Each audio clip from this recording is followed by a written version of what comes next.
Hello friends, welcome back to my channel जहां आज हम देखने वाले हैं एक बहुत ही खूबसूरत मूवी जो नेटफ्लिक्स पर भी अवेलेबल है। मूवी को किरण राव ने डायरेक्ट किया है और लोगों ने भी इस कहानी को काफ़ी पसंद किया है। मूवी में कुछ हंसी के पल और साथ ही साथ गहरे इमोशंस को काफ़ी अच्छे से दिखाया गया है। तो चलिए हम शुरू करते हैं हमारी कहानी। मध्य प्रदेश के एक छोटे से गाँव की लड़की फूल की शादी दीपक से हुई है। शादी के बाद दीपक अपने घर वालों को वापस भेज देता है क्योंकि ससुराल भेजने से पहले फूल के घर वाले नए नवेले जोड़े से पूजा करवाने के लिए उन्हें 1-2 दिन के लिए यहीं रोक लेते हैं। अब पूजा पूरी होने के बाद फूल का भाई उन दोनों को रेलवे स्टेशन के रास्ते में छोड़ आता है। फूल की माँ ने फूल से ससुराल पहुंचने तक घूंघट हटाने को मना किया है। रास्ते में गहनों की सेफ्टी के लिए दीपक फूल से उसके गहने मांगकर अपने पास रख लेता है और फिर दोनों रेलवे स्टेशन पहुंच जाते हैं। ट्रेन के डब्बे में 2 और शादी के नए जोड़े बैठे होते हैं। दीपक भी फूल को जगह दिलवा देता है। यहाँ बैठे सभी लोग अब नए दूल्हों को दहेज में क्या मिला इसके बारे में बातें करने लगते हैं। दीपक उनकी बातें चुपचाप सुनता रहता है क्योंकि उसने कोई दहेज नहीं लिया था। अब दीपक के गांव का स्टेशन आ चुका था और दीपक फूल का हाथ पकड़कर उसे ट्रेन से उतार लेता है। आगे चलने पर दीपक के दोस्त बैंड बाजों से दोनों दूल्हा दुल्हन का स्वागत करते हैं। दोनों दूल्हा दुल्हन अब घर भी पहुंच जाते हैं जहाँ दीपक की माँ उनकी आरती उतारती है और पूरा परिवार काफ़ी खुश होता है। अब दीपक की माँ फूल को घूंघट हटाने को कहती है, लेकिन फूल के घूंघट हटाते ही सबके चेहरे पर से हंसी उड़ जाती है क्योंकि ये दुल्हन फूल नहीं बल्कि ट्रेन में बैठी दूसरी दुल्हन थी जो अपना नाम पुष्पा बताती है। इतने कम समय में सबको एक बड़ा झटका लगता है। जहाँ दीपक याद करने की कोशिश करता है कि उसने तो फूल का हाथ पकड़ा था, तो फिर ये उसके साथ कौन आ गई।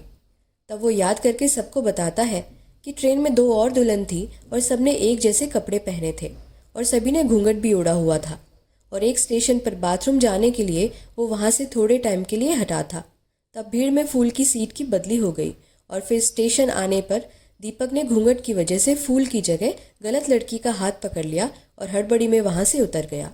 उसकी बात सुनकर सब दीपक पर चिल्लाने लगते हैं कि वो इतनी बड़ी भूल कैसे कर सकता है। तभी पुष्पा दीपक का साइड लेते हुए कहती है कि वो ठीक ही तो कह रहा है, इतने बड़े घूंघट में तो लड़की को भी कुछ नहीं दिखता, तो भला दीपक को लड़की का चेहरा कैसे दिखाई देता। उसकी बात सुनकर सब चुप हो जाते हैं, पर दीपक बुरी तरह से परेशान हो जाता है क्योंकि उसे फूल की चिंता होने लगी थी कि वो अकेली अब क्या करेगी।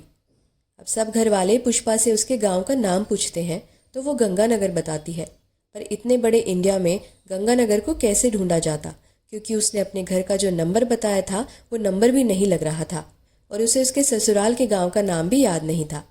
तो अब जब तक पुष्पा के घर का पता नहीं चल जाता वो उसे अपने पास ही रख लेते हैं। दूसरी तरफ फूल दीपक को अपने साथ ना पाकर एक स्टेशन पर उतर जाती है और रोने लगती है। फूल को ना ही अपने गांव का नाम याद था और ना ही अपने ससुराल के गांव का नाम। अब सुबह हो जाती है और स्टेशन पर फूल को एक भिखारी आकर परेशान करने लगता है, तो वो डर के वहाँ से भागने लगती है। तभी उसके सामने छोटू आता है और वो उससे कहता है कि ये एक अच्छा आदमी है और वो उसे परेशान नहीं करेगा। फूल अब छोटू को सारी बात बताती है, पर छोटू को कुछ समझ नहीं आता, तो वो फूल को एक चाय बेचने वाले के पास लेकर जाता है। फूल उसको दादी कहती है और उसे अपनी सारी कहानी बताती है। दादी उससे कहती है कि दीपक ने ज़रूर ये सब जानबूझकर किया होगा, पर फूल उसको विश्वास दिलाती है कि ये सब कुछ अनजाने में हुआ है और दीपक एक अच्छा आदमी है। अब जब तक फूल के घर का पता नहीं लग जाता तब तक दादी भी उसको अपने पास रख लेती है। दूसरी तरफ दीपक पुलिस स्टेशन आके अपनी मिसिंग बीवी की रिपोर्ट लिखवाता है। इंस्पेक्टर शाम को वो सारी कहानी बताता है। इंस्पेक्टर जब उससे उसकी बीवी की फ़ोटो मांगते हैं तो वो घूंघट वाली फ़ोटो उनको दे देता है। फ़ोटो देखकर इंस्पेक्टर शाम चुटकी लेते हुए कहते हैं कि हाँ, इस घूंघट में तो वो जल्दी ही फूल को ढूंढ निकालेंगे। अब रात का सीन दिखाया जाता है और पुष्पा अपने बैग में से एक मोबाइल निकालती है और उसको ऑन करके एक सिम लगाकर एक कॉल लगाती है। यहाँ दिखाया जाता है कि पुष्पा थोड़ी तेज़ थी और वो सबसे कुछ न कुछ तो ज़रूर छुपा रही थी। दूसरी तरफ दादी फूल को अपने साथ काम पर लगा लेती है और वो उसे बताती है कि उसने अपने बेटे और पति को घर से बाहर निकाल दिया था क्योंकि वो उसकी कमाई पर ही जीते थे और शराब पीकर उसके साथ ही मार पिटाई किया करते थे। दादी फूल को बाहर की दुनिया का सच बताती है जिससे फूल अब तक बिल्कुल अनजान थी। अब एक दूसरे थाने में पुष्पा के पति प्रदीप ने पुष्पा की भी मिसिंग रिपोर्ट दर्ज करवा दी थी, जिसकी खबर इंस्पेक्टर शाम तक पहुंच गई थी। इसलिए वो दीपक और पुष्पा को थाने बुलवाते हैं। यहाँ वो पुष्पा से कई सवाल पूछते हैं, पर पुष्पा उन सबका उल्टा सीधा जवाब देती है। उनके पास जो रिपोर्ट आई थी उसमें यह भी लिखा था कि मिसिंग लड़की के हाथ में जया नाम का टैटू भी बना है। इंस्पेक्टर श्याम पुष्पा को उसका हाथ दिखाने बोलते हैं तो उसमें जया तो नहीं पर श्रेया नाम का टैटू ज़रूर बना हुआ था। पुष्पा अपने गांव का नाम भी गलत बताती है। अब इंस्पेक्टर उसकी फ़ोटो लेने के लिए बोलते हैं ताकि वो उसे उसके घर पहुंचा सके, पर पुष्पा अपना घूंघट नीचे कर लेती है और कहती है कि बिना घूंघट के फ़ोटो खिंचवाने से उसकी बदनामी हो जाएगी। तब तक पुष्पा की बातें सुनकर इंस्पेक्टर श्याम को उस पर शक होने लगता है तो वो अब पुष्पा का पीछा करने लगते हैं। अब पुष्पा घर पर मंदिर का नाम लेकर अपने गहने बेचती है और फिर एक डाकघर जाती है। साथ में वो फ़ोन पर किसी से बात भी करती है और इसके बाद एक साइबर कैफ़े भी यूज़ करती है। इंस्पेक्टर जब वहाँ पहुँचते हैं तो हिस्ट्री भी डिलीटेड मिलती है। वो पूरे रास्ते उसकी फ़ोटो भी क्लिक करते रहते हैं पर उसकी एक भी फ़ोटो साफ नहीं आती और इन सब का कोई मतलब नहीं निकलता क्योंकि उसका चेहरा उन फोटोज़ में दिखाई नहीं देता। तब तक बाकी घर वालों की भी पुष्पा के साथ दोस्ती होने लगी थी। वो उन्हें अच्छी खेती करने के भी टिप्स देती थी और घर की लेडीज़ को अपने परिवार से थोड़ा टाइम निकालकर अपने लिए भी समय निकालना सिखाती है। अब आज पुष्पा और फूल को मिसिंग हुए 4 दिन हो चुके थे और आज की रात पुष्पा का यहाँ से भागने का प्लान होता है। रात होते ही वो अपने गहने रखकर वहाँ से भागने लगती है तो घर के दरवाजे के बाहर ही उसे दीपक नशे में गिरा हुआ मिलता है। वो उसे उठाकर कमरे में ले जाती है और उसके हाथ में फूल की फ़ोटो देखती है तो उसे काफ़ी बुरा लगता है और वो अपना जाना कैंसिल कर देती है। अगले दिन पुष्पा दीपक की भाभी से पुष्पा का स्केच बनाने को बोलती है। इधर थाने में इंस्पेक्टर श्याम के पास प्रदीप के थाने से पुष्पा का भी स्केच आ जाता है और इंस्पेक्टर श्याम को पता चल जाता है कि पुष्पा ही जया है। अब वो दीपक के घर पहुंचते हैं और पुष्पा को अरेस्ट करके लेके जाने लगते हैं। सब घर वाले और दीपक उनसे पूछते हैं कि वो ऐसा क्यों कर रहे हैं तो वो सबको बताते हैं कि पुष्पा उन सबसे अब तक झूठ बोलती आई है और उसने अपने हाथ में बने टैटू को भी बदल दिया है और फिर वो उसे जेल में बंद कर देते हैं। पुष्पा उनसे कहती रहती है कि ये उसकी मजबूरी थी पर कोई उसकी बात नहीं सुनता। अब दीपक को उसका एक दोस्त आकर बताता है कि पुष्पा ने फूल का स्केच बनवाकर उसे उसके पोस्टर लगवाने के लिए भेजा था। अगर उसके मन में खोट होता तो वो भला ऐसा क्यों करवाती। अब थाने में पुष्पा इंस्पेक्टर श्याम को अपना सच बताती है कि उसका नाम जया ही है और वो शादी नहीं करना चाहती थी। वो कॉलेज जाकर ऑर्गेनिक फार्मिंग की पढ़ाई करना चाहती थी और इसलिए वो हमेशा शादी के लिए मना किया करती थी। पर उसकी माँ ने कसम खा ली थी कि अगर उसने प्रदीप से शादी नहीं की तो वो जहर खाकर मर जाएगी, इसलिए उसे ये शादी करनी पड़ी। और इस शादी के लिए उसकी माँ ने अपनी ज़मीन बेचकर प्रदीप को काफ़ी दहेज भी दिया था। वो प्रदीप के बारे में भी बताती है कि प्रदीप की पहली बीवी को बच्चा ना होने की वजह से प्रदीप ने उसे जलाकर मार दिया था और उसके केस को भी बंद करवा दिया गया था।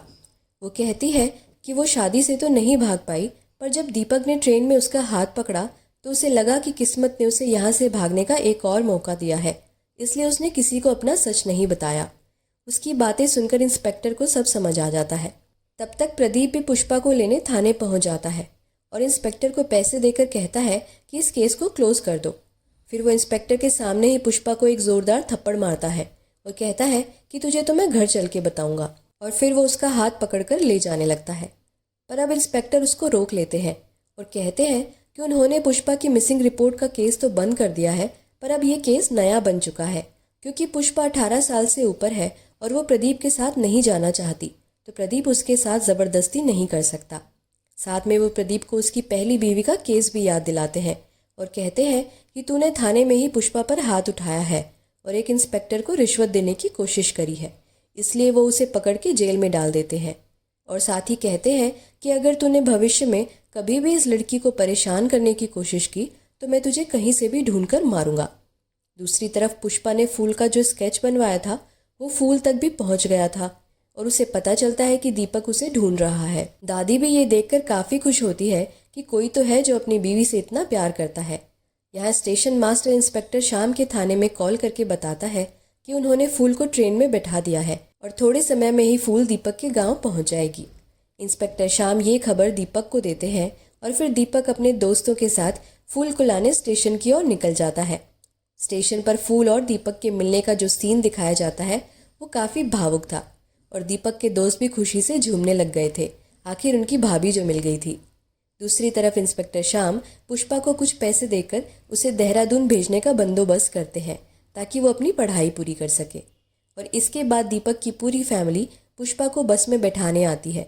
यहाँ पुष्पा और फूल एक दूसरे को धन्यवाद कहती है क्योंकि एक दूसरे की वजह से ही उन दोनों को अपनी अपनी ज़िंदगी मिल गई थी और इसी के साथ ये खूबसूरत सी मूवी ख़त्म हो जाती है। दोस्तों, ऐसी ही मज़ेदार मूवीज़ के एक्सप्लेनेशन के लिए चैनल को सब्सक्राइब करना मत भूलिएगा।